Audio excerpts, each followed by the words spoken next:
The night Max wore his wolf suit and made mischief of one kind and another, his mother called him Wild Thing, and Max said, "I'll eat you up." So he was sent to bed without eating anything.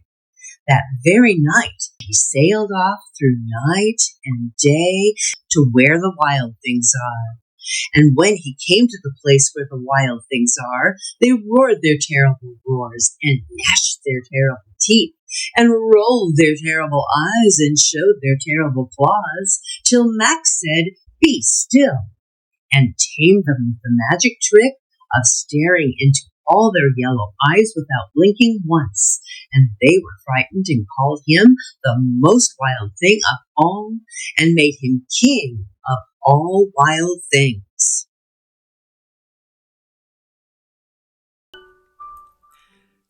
Good night, room.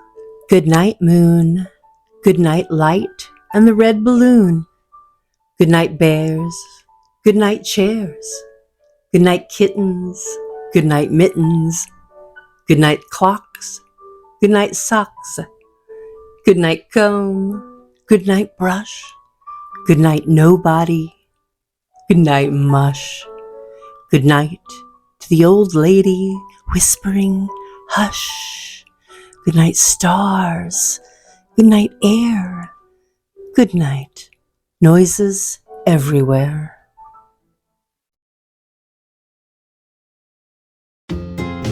Once upon a time there were 3 Heilan Coos who lived on the edge of a deep, dark loch. On the other side of the loch they could see a field, but there was only one way to get to it, over the crumbling cobbles of an ancient stone bridge.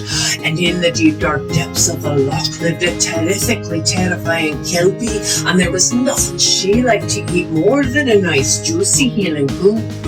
Wee Heilan Coo was first at the bridge. Blowing the fringe from her eyes, she put one hoof and then the next on the cobbles. Suddenly from beneath the bridge, the kelpie rose from the water, eyes burning red and teeth bared like daggers.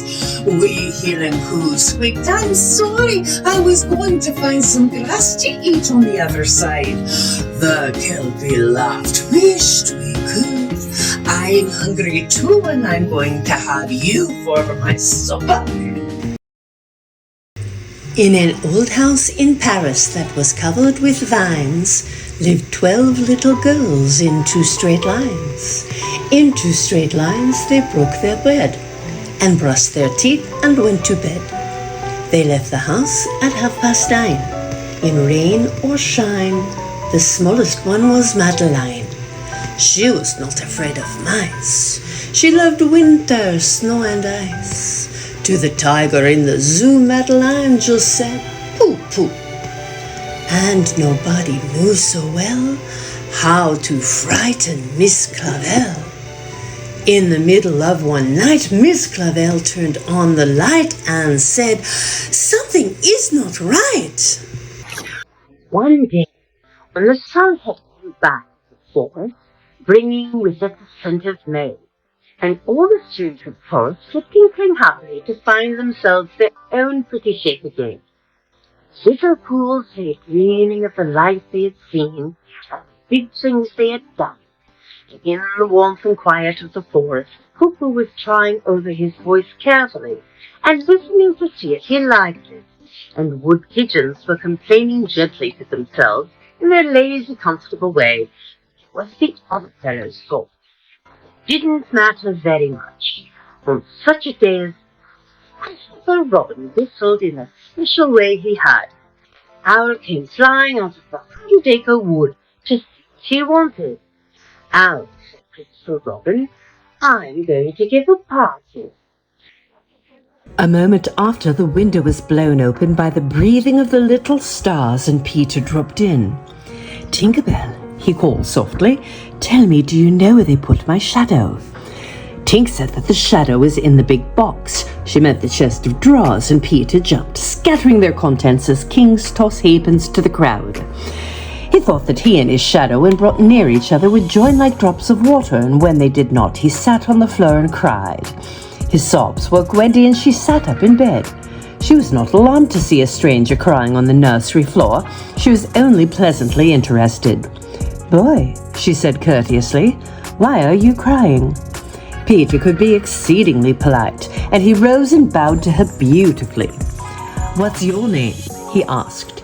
"Wendy Moira Angela Darling," she replied. "What's your name?" "Peter Pan." She asked where he lived. "Second star on the right," said Peter, and straight on till morning. I saw a girl standing there smiling at me. "Hello there," said she. "I'm a new girl in town, and I can't help but notice you look very down.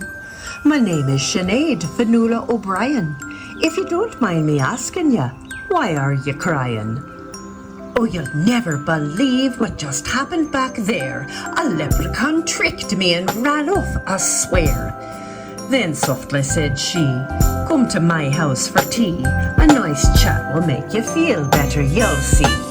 Said I, "You're so kind, my name's Katie Malone, and I'd give anything for some tea and a scone." And from that day forward a great friendship grew. And now looking back I can tell you 'tis true, that whether you're young or whether you're old, a good friend is always much better than gold.